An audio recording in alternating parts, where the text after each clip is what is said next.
بسم اللہ الرحمن الرحیم۔ السلام علیکم۔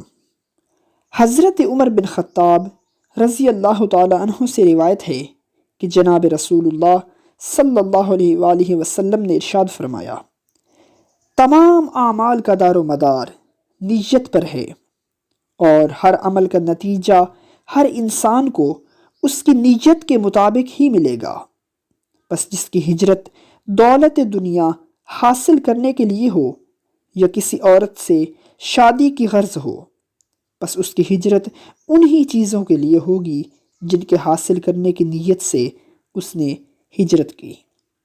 صحیح بخاری جلد 1 باب وحی کا بیان، حدیث نمبر 1۔ صدقہ جاریہ سمجھ کر ہماری ویڈیو کو لائک اور شیئر کریں، چینل کو سبسکرائب کر لیں تاکہ ہماری آنے والی تمام ویڈیوز کا نوٹیفیکیشن آپ تک بآسانی اور بر وقت پہنچ سکے۔